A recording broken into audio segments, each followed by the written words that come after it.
Alright, you degenerates.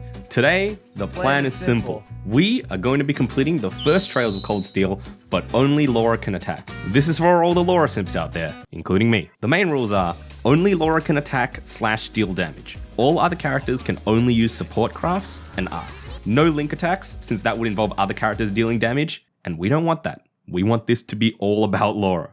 No purposeful dodge tanks either, for the same reason. And we will be playing on hard mode. Yes, I know, I could have chosen Nightmare, but I'm not a god gamer, and the run isn't meant to be extremely difficult. No, I just wanted to feed my power fantasy and reach a point where Laura could plow through Erebonia like a freight train, which is admittedly not that difficult. Now, if you've completed Trails of Cold Steel, you're probably wondering right now, what about the chapters where you don't get to use Laura? How does that fit in? And my response would be, what chapters? Okay, look, unless someone wants to make a mod that allows all characters to be accessible every chapter, we're just gonna have to pretend those chapters don't really exist for the sake of this run. I just played through them as any person normally would. No excessive grinding or farming allowed. And with all the rules out of the way, let's get started.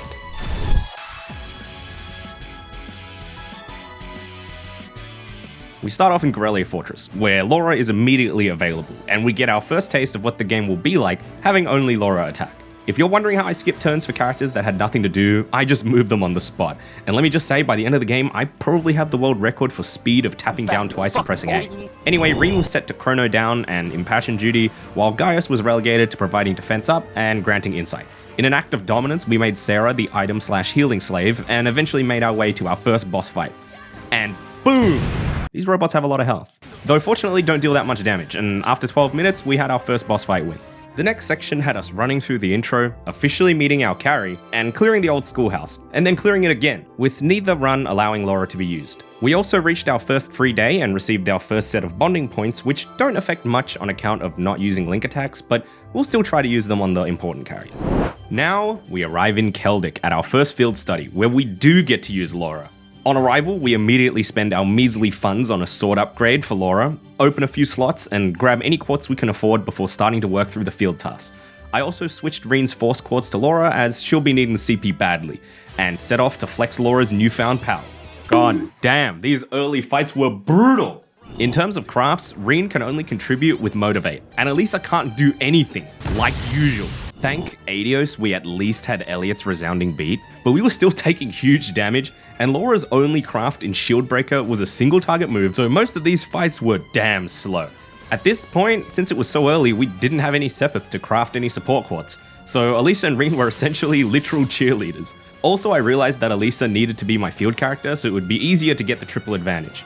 If I didn't attack first, these bugs would just annihilate me. Eventually, we reached these wolves where Laura unlocks her S-Craft, and as a side note, I didn't actually remember that Laura was the first one to unlock her S-Craft, but now looking back, this first chapter would have been incredibly tedious if she didn't. Okay, as I'm editing this, I just realized that she had her S-Craft the whole time. This was just the tutorial to use it. Oh my god. This gives us access to her first and best AoE move, which again, you'll be seeing a lot of throughout this run. Right afterwards, I remembered that cooking was a thing in this game, because I didn't really use cooking much when I play through the game normally, but this early on, the amount of damage I was taking every fight, I thought Eggliot might come in handy. I cooked a few omelets, and after a few more levels, Elisa learned Blessed Arrow, which is actually way more broken than I ever gave it credit for, and made Elisa finally useful. Finally, we'd reached a very nice combo of double motivates from Reen for the strength up and CP for the whole party, Elliot's overpowered beat for defense, and Elisa in the back, healing and granting 40 CP for Laura, which made killing mobs pretty simple from here onwards. After completing the rest of the daily tasks and beating a few big monsters with mostly no issue, we reached Lunaria Nature Park. We ran into these monkeys, which scared me for a second by fainting Laura and Reen, but a nice S-Craft finished them off. I learned from that fight that I needed some prevent feint, so I went back, brought the accessories, and returned to continue the monkey beatdown. While fighting through the park, I realized that Laura could cast Impassion, which helped a little bit with my CP problems, and we also ran into a constantly delaying panda, which was pretty annoying because it kept hitting Laura, but S-Craft fixes all, I guess. We then get to the boss fight. But I look at this monkey. On account of not having many arts or crafts to work with, this fight was pretty simple. The strategy stayed the same as for the whole chapter. Reen to keep casting Motivate, Elliot Resounding Beat, and Elisa Blessed Arrow, while Laura cycled her crafts and Blade Dance. There were a few knocks, but some really fortunate zero art timing helped Elisa revive Elliot, and the rest of the damage was healed with a few items. With the first chapter completed, we returned to Trista and headed to the old schoolhouse, where, to keep it simple, we used the same party as in the previous chapter. I mean, it worked well, right? We beat some mobs, opened up the rest of Laura's slots, and went into the boss fight. This boss fight was rough. The enemies don't clump up and just pelt you with lasers. Elliot kept dying, and I didn't have any revival items, so Elisa's Thelis was the only way to revive him. Elisa's efforts were in vain though, as the party eventually took too much damage for her to keep reviving Elliot, and without resounding broken on my side, the rest of the party perished.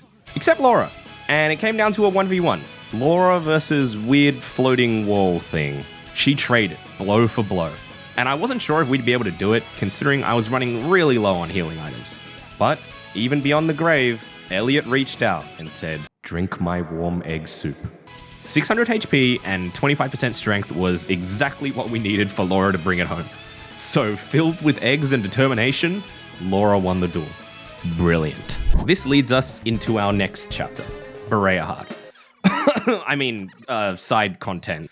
Okay, nothing really happened aside from me receiving the beatdown from this one plant dinosaur a bunch of times, and I equipped this Sepith Master Quartz to try and increase the funds I'd have once I get Laura back. Back at Trista, we spent our bonding point on Laura, did the daily tasks, geared up my party from chapter 1, Elliot, Elisa, Laura, and Reen, and then went down to the old schoolhouse. And I knew this next boss could sleep my party, so I dropped some cash on some shiny black bangles for everyone and went straight in. The regular mobs weren't too much of an issue, but the boss almost wiped my party. Thankfully, Elliot and Elisa's breath spam kept the party alive for long enough for Laura's S-crafts and shield breakers to damage through, and that was that. Next field study. Played some Blade. I actually really like Blade, by the way, just as a side, even though it's all luck-based. And then ran through Nord. More like bored.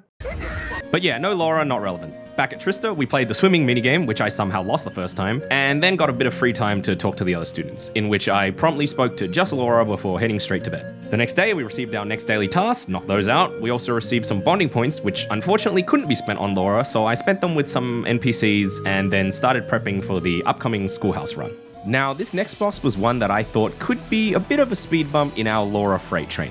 An enemy with high physical defense. Usually, you'd blast these dudes to oblivion with arts, and Laura isn't exactly the most proficient magic user you can have.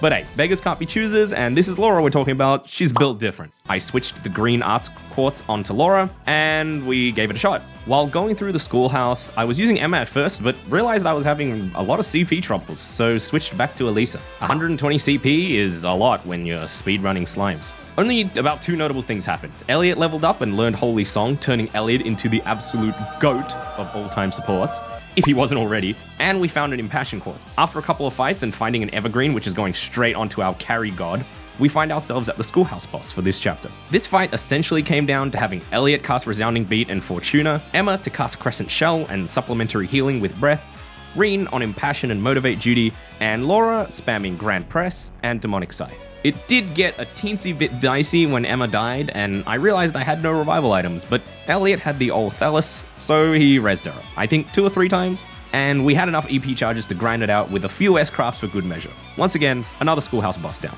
After that, Reen has a little sister moment, we end up fighting Laura and Fee, and then we move on to the next chapter, which I am excited for because we finally have Laura back on the field studies. Onwards to Heimdall. The party I went with for this chapter is Reen, Laura, Elliot, and Machias. Sorry, little Fee, you just don't have any relevant support skills. The chapter started as I always do, moving around my quartz. Laura was strengthed and speeded up, while Reen, Elliot, and Marcus were full of HP, defense, and support skills. Usually I wouldn't upgrade my weapon here yet, but I had enough U materials to upgrade one weapon. Picked up a few armor upgrades, and we were on our way. The next bit of combat we saw was the underground Heimdall mission. The dungeon was smooth sailing, until we got to this slime boss. This fight forces Laura and Fee into a combat link, but I ended up just not using the link attack when it triggered to try and stay fair. Things were going alright, my buffs were up, Laura had cleared away half the enemies, and 2 scythes wiped out my whole team. God damn it. I didn't have any anti-KO accessories equipped, and I didn't save before the boss, so I really had to think of a different tactic. So I tried an early S-craft to get rid of the slimes on the left, and it kinda helped, until it didn't. Oh no! We had a 60% chance to impede from a regular attack on account of the impede quartz, but if I didn't roll that 60%, I was doomed. And I didn't roll the 60%. After losing Elliot and Fee, I realized that maybe Reen and Laura alone could do it, And look, isn't that honestly fate anyways? Reen had the ability to Earth Pulse, cast Forte, and Impassion, which was enough to barely keep Laura and himself alive, and with the help of some luck and food, we were actually able to survive. The boss doesn't cast Demonic Scythe, it was actually only his minions, and we end up just barely winning. After this fight, Reen decides to step away from the party, because reasons, so we're forced to run feet. But wait, what is this? Laura learned Brilliant Spin! Nice. A huge AoE move that also sucks enemies in. Absolutely amazing for mobbing. Anyways, we progress as usual. The next fight involved a story moment where Laura and Fee's love has them fighting against Reen and Machias. The fight started off with a big chunk of health being knocked off by Reen's Autumn Leaf Cutter. I had Fee breathe Laura back to full health, while Laura's Brilliant Spin was apparently so brilliant, it fainted both Marcius and Reen. With both boys down on their knees, Laura gave them the business. Continuing to our next daily task where we help this kid find his cat, run 2,000 steps for this dude, and move on to the next dungeon involving a port monster. Marcius subbed back in for Fee, and we were on our way with a really nice party setup. This was our first chance to really flex Brilliant Spin, and my god, this part of the game is where I really felt like the dungeon clear speed spiked. Laura's Master Quartz had also leveled up enough to where CP had become mostly a non-issue when running through mobs at least. In fact, there were a lot of times where Marcius's Impassion was going towards Reen instead of Laura, as Laura would come out of fights with more CP than she entered them with. The next boss fight was against this crocodile guy. We opened with some chip damage, a brilliant spin or two, and once the enemies were clumped up, a massive S-craft. At this point, it was just a matter of keeping the boys topped up while Laura slapped the shark until it died. Funnily enough, the boys formed a row and just tanked everything while Laura attacked back. A bit simpish if I do say so myself. Continuing on, we finally meet Zoro Agruga. The strategy for this fight boiled down to keeping Elliot alive by all means. Agruga's damage output isn't very high, but he can put your party to sleep with Grim Butterfly, and also apply poison with Great Quake, and blindness with Dark Breath. Now, Elliot's Holy Song can cleanse all of these status effects. The only problem was that he was the one who kept getting slept, or getting dead. After seeing Elliot die twice, I wised up and used Crescent Mirror to block Grim Butterfly, and without the sleep threat, Elliot's Holy Song made the rest of the fight a cakewalk. Back at Trista, we are again assigned to head into the old schoolhouse, and once again, I'm using the same party for the schoolhouse as I did for Zoro Agruga. The boss of the old schoolhouse was this dragon-looking thing. And things started well, you know, I got my chrono drive set up, Reen was motivating, Elliot was beating, and Laura was hitting. But I quickly realized two things. This boss has a lot of health and freezes you. And Elliot died. So, after going back and quickly grabbing some warm, cozy socks, we tried again, and he opened up with an immediate ice missile that chunked half my health. Not great. The fight went on, but this boss does so much damage, even with preventing the ice shards from freezing, and eventually he just wiped me again. I needed to rethink my strategy a little. I tried spreading out my units from the very first turn since it seemed all his moves hit in a small AoE in front of him. And yeah, that worked. This time, I started the fight with the units apart, using the tactics menu, which is something I almost never used during my normal playthrough. Like, who actually uses this? I crit stole an S-craft, and we ended up with Marcius on the side, casting Crescent Mirror and speed-ups. I just ignored Resounding Beat with Elliot. I know, blasphemous, but this boss attacks twice so often that people were dying even through Resounding Beat. So this is where I reached into the depths of absolutely busted Trails arts and started using Adamantine Shield to keep Reen and Elliot protected completely. With Laura off on the side, receiving impassions and motivates from Reen to attack as much as possible, we started chipping his health down. With this strategy, Reen and Elliot were protected pretty much every single time they were attacked. With a combo of Adamantine Shield and Crescent Mirror, I think we kind of became invincible. And after enough impassions, Laura was able to S-craft and auto the boss to death. An 11-minute fight, 4 S-crafts, too many Crescent Mirrors to count, and another boss done. Next up, the Motherland. The Gram! After our regularly scheduled session of Blade, where I got my ass beat, we arrive in the Fogged Town. Here, the party will be Reen, Laura, Emma, and Eustace. We purchase Laura's weapon upgrade, open up the rest of Emma and Eustace's slots, fill them with support quads, and we were on our way. We were getting pretty strong, and it felt like the daily tasks took about 2 microseconds. The notable fight here was the fight against Claws, which initially I thought he wasn't a mandatory fight. I misremembered that, and just ran it down, but it turns out you do need to beat him. The fight wasn't too tough though, he has a decent amount of health, and my Laura was quartz to mostly inflict status effects for mobbing, so my damage output was a little lower than I hoped, but overall it didn't take too long and wasn't anything too scary.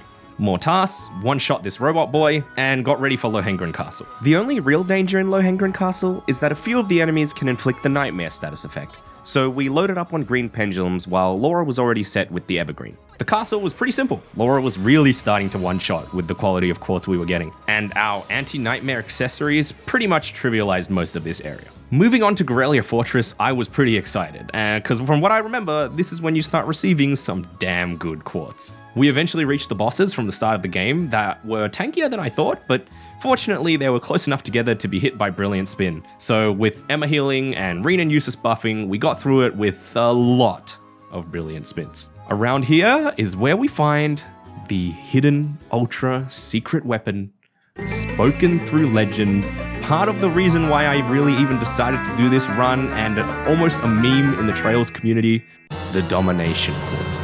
So aptly named because it's exactly what it allows us to do. For anyone who doesn't know or doesn't remember, Domination doubles the damage of the first craft used per battle, including S-crafts. This, in combination with a crit and Laura's S-craft, absolutely obliterated Scarlet and her bot boy's HP. Crescent Mirror's Reflection actually dealt a ton of damage, and that was it for that fight. Back at Trista, we got a chance to spend another bonding point, and I almost spent it with Emma. More tasks, bonding events, and once again, we arrive at the old schoolhouse. I ended up going with Laura, Emma, Eustace squad again, because I was too lazy to reassign equipment and quartz. Laura's Force Quartz leveled up, and Elisa learnt her Heavenly Gift skill, which gives us CP and Insight. Another test of our Domination plus S-Craft plus double strength up almost one-shot this boss. And that was that fight. In Rua, we get split from Laura, so there's nothing notable here. I just played through the chapter like usual, though we did learn the tomato cocktail recipe, which when made by Crow, creates red hot soda, restoring 60 CP instantly, which I believe is the most CP that can be gained instantly from a food item. We'll save that for Laura later. Battled the hardest boss in the game, which is a massive shame we couldn't use Laura for it, and it went, well?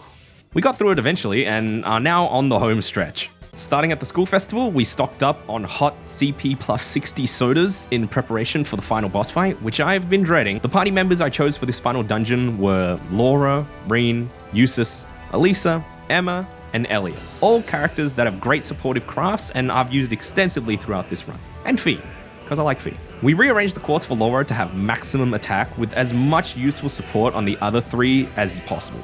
And I just want to say, God, Laura's quartz looks so beautiful right now.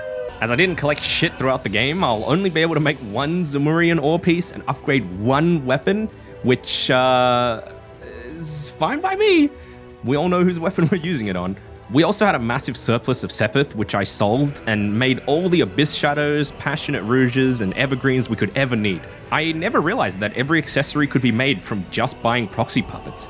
The final dungeon was... yeah. This is why we've been doing this run, to reach this level. And there is only one enemy left standing in our way. Lower Erebonius, the final boss. When I was thinking about whether this run was possible, the final boss was my major concern. If you don't know, the boss has this move that sucks up one character in your party and holds them there until they either die or you deal enough damage to him for him to spit him out. Now you can see how this would be a problem when only one of your characters does damage. If Laura got sucked up, we wouldn't be able to do any damage to release her until she died, which would have made the fight pretty damn tedious. Now, some of you Trails veterans might already know the solution to this fight, but I didn't know it. I actually just came across it while I was playing. But it turns out, Adamantine Shield also cucks the suck. Somewhere along the road, this run turned into Adamantine Shield is broken the speedrun. And chugging on as many red hot sodas as Laura could stomach, we started S-crafting. There was a moment where this minion off on the side knocked off our shield and the boss used his suck move, though fortunately Eustace attracted the suck away from Laura. Anyway, with the final boss done, every single enemy in every relevant chapter defeated by Laura's blade, we had to cap this run off, of course, with a dance.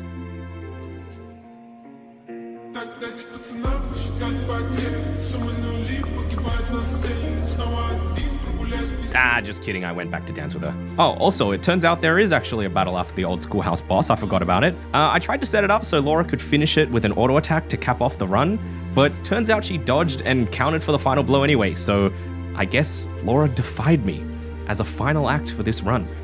Thank you so much for watching. Hey, if you're one of the few that made it to the end of the video, thank you again so much for watching. I really mean it. This video took forever to edit since I'm a slow editor and I had to cut out so much of the playthrough to try and keep the video around that 20-minute mark. So if you notice any sections missing, it's probably because it wasn't that interesting. A lot of move skipping and S-crafts. I know I haven't uploaded in like 6 months, mostly due to some personal issues and me being a bit lazy, but I plan on uploading much more this year, so let me know in the comments what kind of videos you'd like to see. Obviously, there's no guarantee that I'll make anything suggested, but I just want to know what type of videos you guys want to see on YouTube, so let me know. Either way, take care of yourselves, and I'll see you hopefully soon.